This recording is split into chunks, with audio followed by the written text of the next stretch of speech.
반갑습니다. 하나님 우리 모두에게 오늘 또 7월 27일이라는 하루를 허락해 주셨습니다.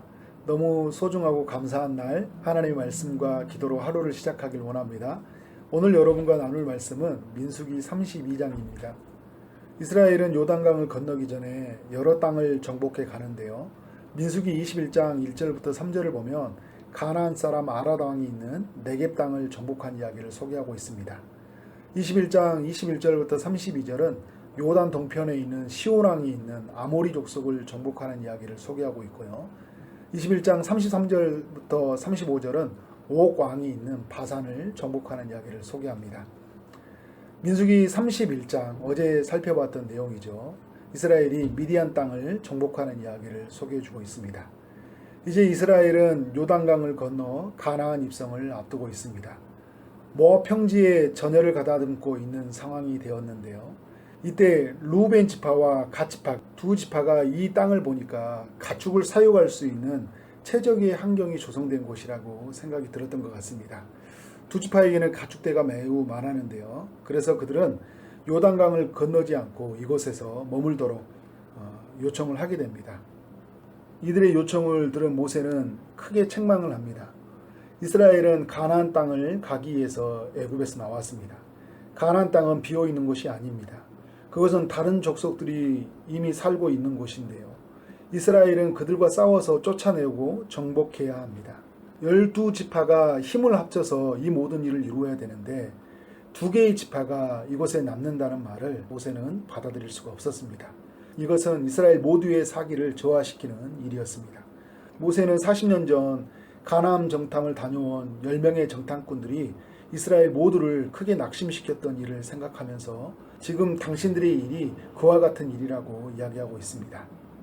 14절을 보니까요. 모세는 그들을 향해서 너희의 조상의 대를 이어 일어난 죄인의 무리라고 이야기를 하고 있습니다. 15절은 너희가 만일 돌이켜 하나님을 떠나면 하나님께서 너희를 이 광야에서 버리실 것이고 그러면 너희는 멸망당할 것이라고 말을 합니다.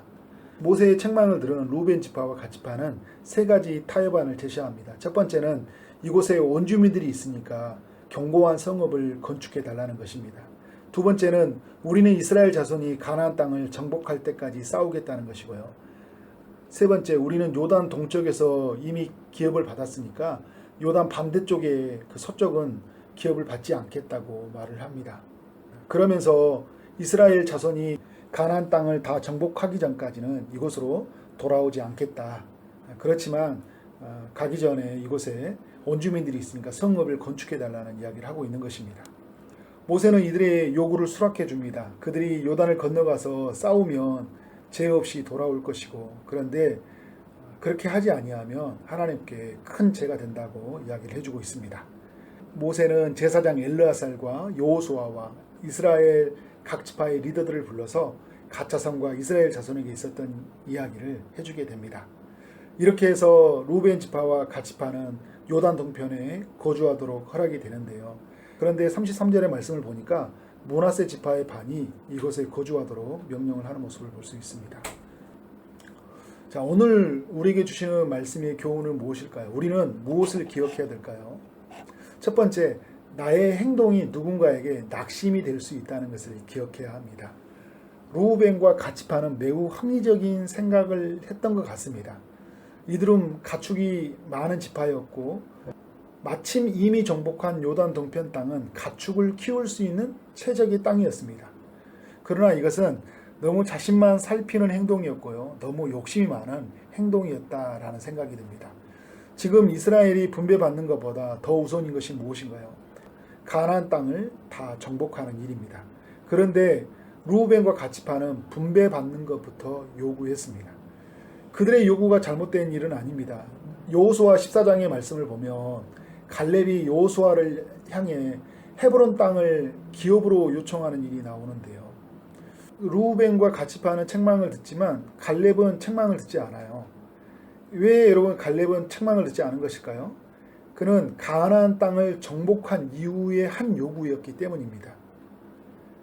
루벤과 갓 지파는 가나안 땅 정복이 먼저이고 이후의 분배라는 이 우선순위를 깨닫지 못하는 그런 행동이었던 것이죠. 제가 모토로 생각하는 말이 있는데요. 힘든 일은 내가 하고 좋은 일은 양보한다. 그러니까 힘든 일은 내가 하고 좋은 일은 양보한다. 좋은 모토라고 생각이 들어요. 이것을 모토로 생각했던 건 뭐냐면 이것이 공동체에 세워진 원리이기 때문입니다. 좋은 것을 내 것부터 챙기려 하고요. 힘든 일을 누군가에게 맡기게 되면 공동체는 꼭 문제가 생기더라고요. 우리의 가정도 그렇고 우리의 직장도 그렇고 우리의 교회도 마찬가지입니다. 두 지파는 지금 가나안 정복이라는 힘든 일에 온 힘을 쏟아야 돼요. 무엇보다 가장 먼저 앞서야 되지 않을까요? 그리고 분배가 될 때에는 좋은 땅을 다른 지파가 받을 수 있도록 양보하는 것, 이런 마음으로 서는 것이 이스라엘 모두를 살리는 것이고 그들을 살리는 것이다 라는 것이죠. 그래서 여러분, 갓지파와 이 루벤 지파가 있는 곳이 그 요단 동편의 반대쪽이잖아요. 예부의 공격을 상당히 많이 받았다고 합니다. 이후에요. 그들의 그 욕심이 결국은 많은 어려움들을 자초하는 결과였다라는 것을 볼 수 있어요. 우리가 왜 갈렙을 높이 사냐면 나이가 가장 많은 사람이었고 누구도 가고 싶지 않은 힘든 땅, 그 헤브론 땅을 자신이 가고자 했기 때문입니다. 우리 초리동산교회 우리 모든 성도들은 우리 공동체 모두가 함께하는 일에 적극적으로 참여하고요. 가장 힘든 일을 자처하기를 원합니다. 좋은 일을 양보하면서 공동체 전체를 세우고 하나님의 나라를 세워가는 여러분의 삶이 되었기를 소망합니다. 두 번째, 빨리 자신의 잘못을 인정하는 것이 공동체를 세우는 것이라는 것을 기억해야 합니다. 루벤과 갓지파는 자신의 안위부터 생각하는 것으로 시작했지만 모세의 책망을 듣고 마음을 곧바로 돌이킵니다. 40년 전 자신의 조상들과 같이 낙심시키는 일이었다는 그 심각성을 깨닫고 모두가 함께하는 전쟁에 참여하겠다고 나오는데요. 저는 신앙생활 중에 가장 아름다운 모습이 있다면 자기를 돌이키는 것, 회개하는 것, 그 반성하는 사람이라고 생각이 듭니다. 잘못한 것이 있으면 곧바로 고개를 숙이는 것, 제약된 모습이 있다면 곧바로 자신의 삶의 자리를 털어내서 하나님의 말씀의 자리로 가는 것, 그것이 가장 아름다운 모습이라고 생각이 들어요. 제가 안산 농산교회 다니던 시절 가장 감동이 되었던 부분은 어떤 부분이냐면 김인중 목사님이 자주 고개를 숙이셨어요. 그리고 큰절을 하셨어요. 자기 자신이 이제 실수를 할 때마다 연약함이 드러날 때 곧바로 반성하고 자신의 죄를 돌이키는 모습을 볼 때 큰 감동이 되었던 것 같아요. 루벤 지파와 갓지파 안에 이런 모습이 나타나는 거 너무 고무적이고 감사하다. 민수기 32장을 통해 발견하는 그런 은혜인 것 같습니다. 세 번째는요, 하나님의 뜻에 의한 결정은 선한 결말을 가져온다는 것을 기억해야 합니다. 모세는 문제가 생겼을 때 자신의 감정으로 처리하지 않았어요. 과거의 사건 속에서 교훈을 찾고 하나님 보시기에 좋은 방법으로 처리해 갔다는 거예요. 그러니까 두 지파에게 책망을 했다는 게 단순히 자신의 감정이 아니었다는 거예요. 자신의 개인의 이해관계의 문제가 아니었어요. 그래서 그가 한 일이 뭔가요? 과거의 이야기를 교훈으로 이야기를 해주면서 공동체 전체를 불러서 이 두 지파에 대해서 양해를 해줄 것을 이야기해주고 있습니다. 모든 것이 어떻게 됐나요? 선한 결말로 끝나게 됐어요.